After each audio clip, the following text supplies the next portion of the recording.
Dito ka pala sa ating video. This is a short video or short word of God. At sana po ay makinig po kayo sa ating topic for today. Ang topic po natin is God's timing. Ano po ang God's timing sa puso nyo?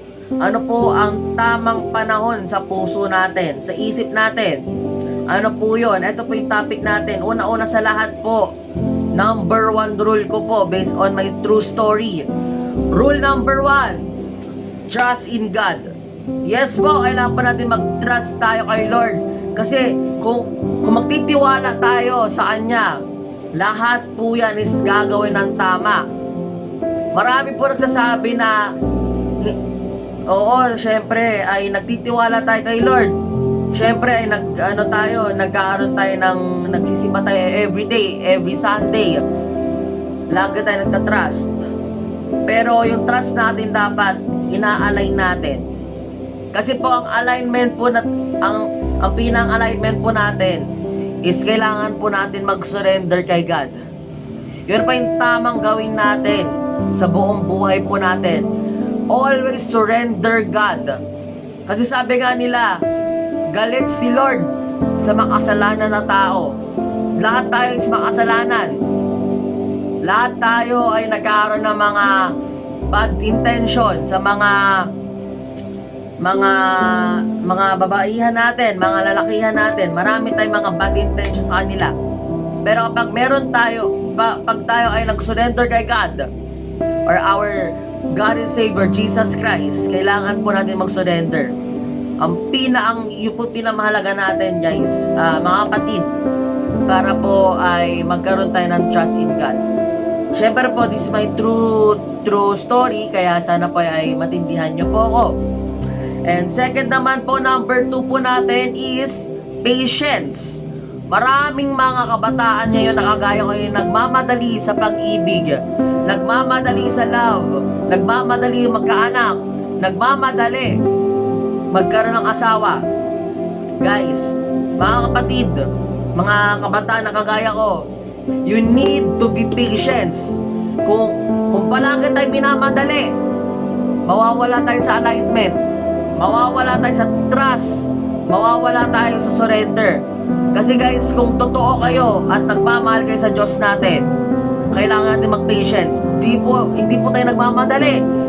Sabi nga po sa youth po namin, aalisin ko muna ang GFMBF. Kasi I need to be form first sa screen. Kung nakakita nyo naman sa screen, ayan po sinabi ng ating Gisea, ating youth service last Sunday, mga kapatid. Yun po ang kailangan po natin, mga kapatid.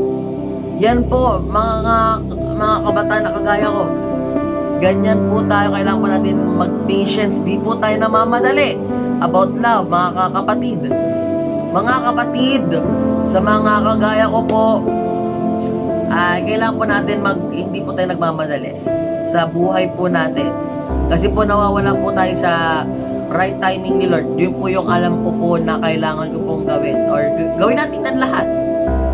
Number 3, our last rule, keeping praying po, mga kapatid. Kasi po, ang pagkikip po ng praying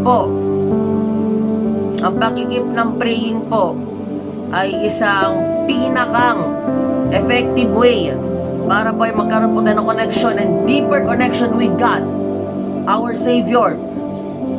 Double check naman sa t-shirt ko, His goodness. Ibig sabihin po yan, mabait po si Lord sa atin. Kahit meron tayong kasalanan, kailangan po natin mag-surrender kay Lord. Yes po, mga kapatid, kailangan po natin mag-surrender kay Lord.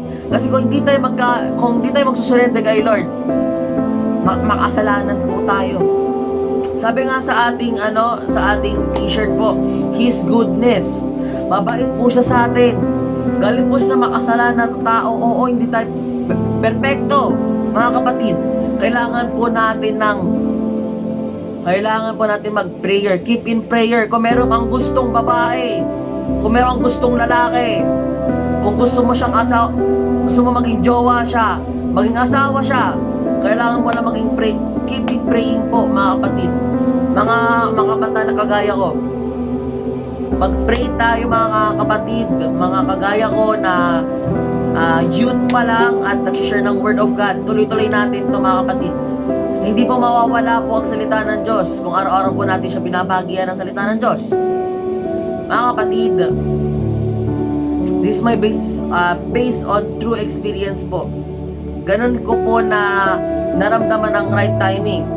Sabi nga po sa Isaiah 60 verse 22, syempre po ay nakalagay dyan, when the time is right, I the Lord make it happen. Ibig sabihin po ng pinang na understand ko po mga kapatid sa verse na yan. And once na magtiwala tayo kay Lord, mangyayari agad yan.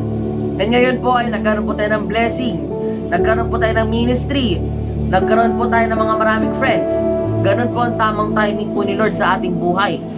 Hindi po yung tipong na magpe-pray ka lang, tapos susunod na Sunday, hindi ka na magsisimba.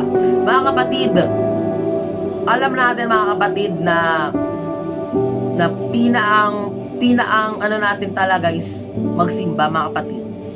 I will encourage you na magsimba tayo mga kapatid. Kailangan po natin magsimba every day, every Sunday. Let's worship to the Lord every day and mag-share tayo ng Word of God sa mga tao.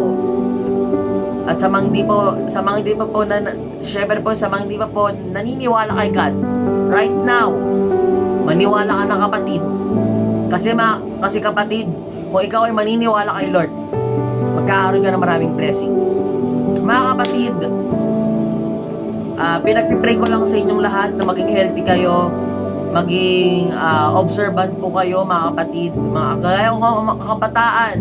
Huwag muna tayong magjowa kasi ang ating ang mga Gen Z natin, mga kagaya nyo na naghihirap at nagiging broken, nagiging heartbreak.